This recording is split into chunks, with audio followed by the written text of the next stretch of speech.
Greetings, friends. This is Marc David, founder of the Institute for the Psychology of Eating. Today's topic, women, food, and criticism. Now, I think this is a hugely important conversation. The goal here is for us to have a happy, empowered, nourishing relationship with food, the highest expression of a metabolism that we're meant to have, and a sense of dynamic pleasure and turn on when it comes to the experience of our own body. Today, we're going to focus on the women. Yes, men and women are equal in the eyes of the universe and certainly ought to be equal in the eyes of the law and privy to all the same rights as any man. And women and men are different.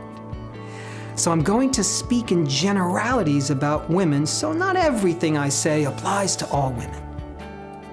If you're the kind of person who thinks men and women are exactly the same, then this conversation probably isn't right for you. But if you're open to looking at the distinctions between masculine and feminine psychology, then let's get rolling. Here's the first important observation I'd love for you to make when it comes to the topic of women, food, and criticism.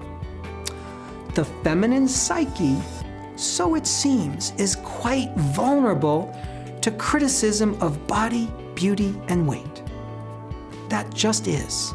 Perhaps one of the worst insults you can subject any woman to is to rank her or grade her on her looks by giving her a number from 1 to 10.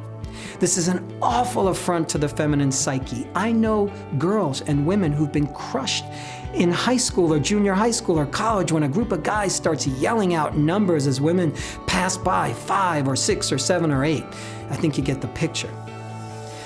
Compare this to the masculine mind. Loves to be ranked. Men are fascinated with sports statistics, batting averages, and all kinds of ranking systems when it comes to any competitive endeavor. The masculine mind wants to know where it stands and wants a target to shoot for. That's why when women get too attached to the scale and the fickle way that the number on the scale doesn't always go down when we want it to, their day is ruined.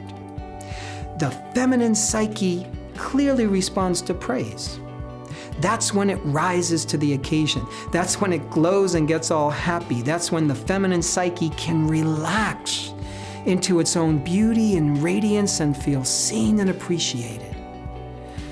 I've met so many students and clients, friends and loved ones over the years, in particular women who have been hurt and even traumatized sometimes by the memory of somebody telling them when they were young that they were fat or unattractive or would never find a man, when nobody would ever want them because they're too flabby. These are kind of like evil curses from some storybook tale where the words of the witch or the warlock can cause us to fall into a permanent state of imprisonment or even worse, an unconscious sleep where we never wake up. The fascinating thing about humans is that we will often take insults, mean criticisms, and downright nasty feedback about who we are and what we look like, and we internalize it. We don't need the offensive person to insult us anymore because we kind of take over their job. The mind grabs onto the poisonous belief and reproduces it again and again and again. We look in the mirror and repeat to ourselves, I weigh too much, I'm unlovable, I'm not good enough, and our looks will keep us somehow unwanted. More specifically, one of the most pernicious forms of criticism is comparison. Perhaps you've heard the term compare and despair. No matter how beautiful you are, rich you are, strong you are, there's always someone who's going to surpass us. Comparison is a soul killer. But it's actually useful to notice where it comes from. Comparison is really a primal and genetic experience because from a standpoint of evolutionary biology and psychology, it's 100% necessary for survival.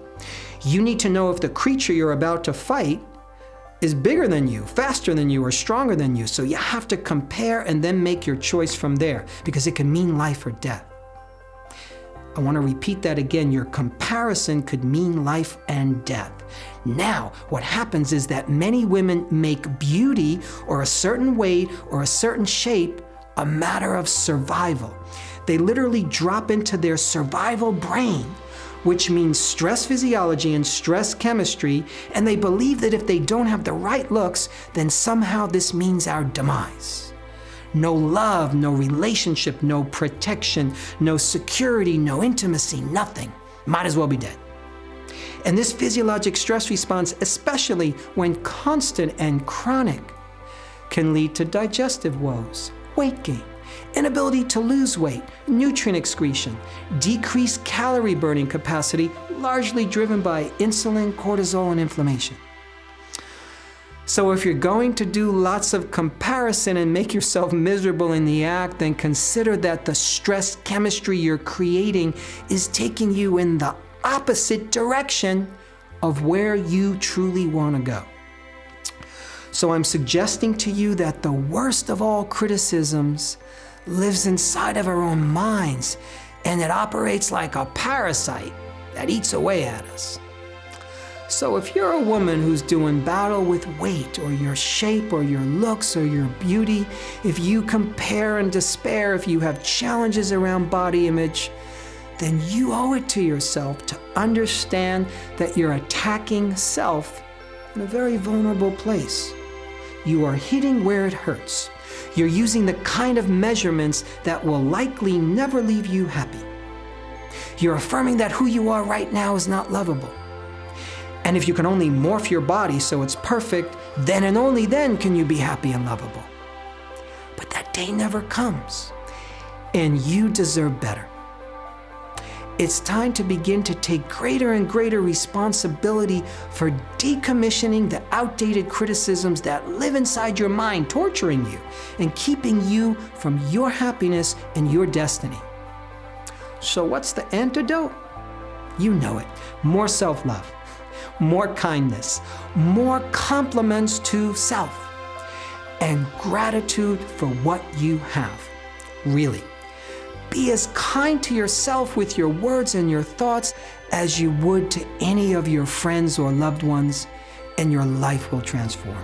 I hope this was helpful, my friends. To learn more, go to psychologyofeating.com. The Institute for the Psychology of Eating offers the most innovative and inspiring professional trainings, public programs, conferences, online events, and much more. Through our Eating Psychology Coach Certification training, you can grow a new career and help your clients break through the most compelling eating challenges of our times. If you're focused on your own eating and health, the Institute offers a great selection of one-of-a-kind opportunities to take a big leap forward in your relationship with food. We are proud to be international leaders in online and live educational events that are designed to create the breakthroughs you want most. Our professional and public programs are powerful, results-oriented, and embrace all of who we are as eaters. I'm talking body, mind, heart, and soul. For questions, you can always email us at info@psychologyofeating.com. We'll be sure to get back to you real soon. This is Marc David, founder of the Institute for the Psychology of Eating. Thank you so much for your time and interest.